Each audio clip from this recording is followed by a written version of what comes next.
नमस्कार दोस्तों। तो आज की इस वीडियो में हम करेंगे आपके एक्सरसाइज 13.1 से question number first. Question number first में कहता है the following graphs shows the temperature of a patient in a hospital recorded every हार। यानी कि इस ग्राफ में हमको लाइन ग्राफ दे रखा है। लाइन ग्राफ क्या होता है वो हमने इंट्रोडक्शन में पढ़ा था। ठीक है, इसमें कंडीशन चेंज होती रहती है। जैसे यहाँ पे टेम्परेचर की बात हुई है तो टाइम के अकॉर्डिंग यहाँ पे टेम्परेचर चेंज होता रहेगा। उसी के यहाँ पे कुछ क्वेश्चंस दे रखे जो हमें इस वीडियो में सॉल्व करने हैं। तो देखिए, पहले यहाँ पे क्वेश्चन कहता है what was the patient's temperature at 1 PM। दोपहर के 1 बजे, PM आ गया तो दोपहर, यानी कि दोपहर के 1 बजे पेशेंट का टेम्परेचर क्या था। तो देखिए 1 बजे यहाँ पे है, टाइम की वैल्यू यहाँ पे दे रखी है और जो टेम्परेचर वो इस तरफ दे रखा है वाई एक्सिस पे और ये एक्स एक्सिस है। 1 PM इसके ऊपर जाएंगे तो यहाँ पे डॉट है। अब ये डॉट कहाँ तक जा रहा है हमारे पास, यहाँ पे 36 और 37 के बीच में। इसका मतलब क्या है, जो टेम्परेचर है ना at 1 PM the patient's temperature was 36.5 Celsius. यानी कि दोपहर के 1 बजे जो पेशेंट का टेम्परेचर है वो 36 और 37 के बीच में है। तो 36 और 37 के बीच में 0.5 तो आता है ना, तो उसको हम 36.5 डिग्री सेल्सियस से डिनोट कर रहे हैं। ठीक है, ये हुआ आपके ए पॉइंट का आंसर, फर्स्ट पॉइंट का आंसर। सेकंड पॉइंट में कहता है कि when was the patient's temperature 38.5 degree Celsius. अब हमें बताना है कि पेशेंट का टेम्परेचर 38.5 डिग्री सेल्सियस कब था। तो देखिए 38 मुझे ढूंढना है, तो 38 तो मुझे यहाँ पे मिल गया, लेकिन 38 से मुझे एक बॉक्स और जाना है। तो यहाँ पे मैं देख रहा हूँ 38 है, यहाँ पे एक बॉक्स और गया तो यहाँ पे 38.5 मिल जाएगा मेरे को।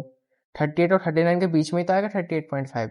तो 38.5 को मैं यहाँ पे देखता हूँ एक्स एक्सिस में कहाँ पे आ रहा है। तो ये आ रहा है यहाँ पे हमारे पास, यहाँ से इस पॉइंट से ये यहाँ पर इंटरसेक्ट हुई। यहाँ से हम देखेंगे एक्स एक्सिस में, या ये हमारे पास 12 नून में। तो ये आंसर लिख देंगे हम लैंग्वेज में कि the patient's temperature was 38.5 degree Celsius at 12 नून। यानी कि दोपहर के 12 बजे पेशेंट का टेम्परेचर 38.5 डिग्री सेल्सियस था। ठीक है, ऐसे ही आप आगे बढ़ते हैं तो यहाँ पे सी पार्ट, डी पार्ट और ई पार्ट और है, उनको भी करते हैं।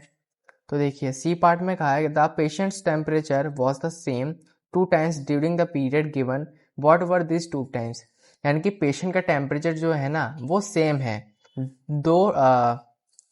किन्हीं दो टाइम पर पेशेंट का टेम्परेचर जो है वो एकदम सेम है। तो वो टाइम कौन से है, देखो यहाँ पे आपको साफ साफ दिख रहा होगा कि यहाँ पे पॉइंट, और ये ना बढ़ रहा है ना घट रहा है, और सीधा इस पॉइंट में आके मिल रहा है। यानी कि ये पॉइंट हम देखेंगे कितने बजे का है, और ये पॉइंट हम देखेंगे कितने बजे का है। एक पॉइंट है 1 PM का, एक पॉइंट है 2 PM का। इसको ही यहाँ पे लैंग्वेज के अकॉर्डिंग लिखा है कि the patient's temperature was same at 1 PM and 2 PM। बस बात खत्म इतने में। अब ऐसे ही हम अगर फोर्थ पॉइंट करेंगे यानी कि डी, तो इसमें क्या है what was the temperature at 1:30 PM, how did you arrive at your answer. यानी कि 1:30 बजे पेशेंट का टेम्परेचर कितना था, कितने डिग्री सेल्सियस था। अब 1:30 बजे ढूंढेंगे। अब 1:30 बजे जैसे हम यहाँ पे देख रहे थे 38 और 39 के बीच में 0.5 आ रहा था, वैसे यहाँ पर 1:30 ढूंढेंगे तो 1.5 ही तो होता है 1:30। तो 1 और 2 के बीच में ढूंढेंगे, 1 और 2 के बीच में ये लाइन गई, यहाँ पे इंटरसेक्ट करके ये जाएगी मेरी यहाँ पे 36.5 में। तो इसको हम यहाँ पे लिखेंगे ऐसे, the graph between the times 1 PM and 2 PM is parallel to X axis. X axis के ही पैरेलल है, यहाँ से बढ़ाओगे यहाँ से बढ़ाओगे कहीं पे जाके इंटरसेक्ट नहीं करेगी।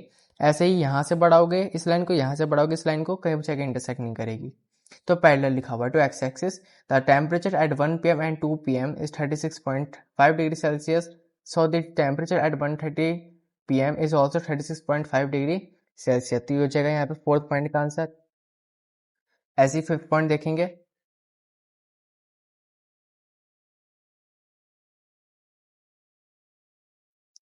फिफ्थ पॉइंट है during which periods did the patient's temperature showed an upward trend. यानी कि किस टाइम पर जो पेशेंट का टेम्परेचर है वो अपवर्ड गया है। अपवर्ड यानी कि इस टाइप से, डाउनवर्ड नहीं गया है, अपवर्ड गया है। अब वो देखते हैं हम ग्राफ के अंदर। देखिए अपवर्ड जा रहा है 9 से 10 बजे तक, यहाँ से शुरुआत हुआ, ये अब गया टेम्परेचर इसका 9 से 10 बजे तक, सुबह के 9 से 10 बजे तक। फिर यहाँ से 10 बजे से 11 बजे तक गया सुबह के, अपवर्ड।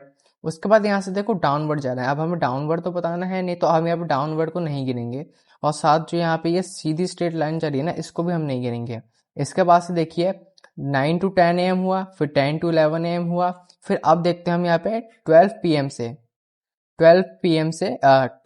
2 PM से 3 PM तक अपवर्ड जा रहा है। ठीक है, ये देख लिया हमने। अब इसको हम लैंग्वेज के फॉर्म में कैसे लिखेंगे कि during the following periods the patient's temperature showed an upward trend. Time लिख देंगे हम यहाँ पे विशेष तौर पर 9 AM to 10 AM, 10 AM to 11 AM, और उसके बाद 2 PM to 3 PM। ठीक है, तो यही करना था इन क्वेश्चंस में। ये फर्स्ट क्वेश्चन आपका यहीं पे खत्म होता है। तो आज की इस वीडियो में हमने क्वेश्चन नंबर फर्स्ट ही किया। नेक्स्ट वीडियो में हम क्वेश्चन नंबर सेकंड कर लेंगे।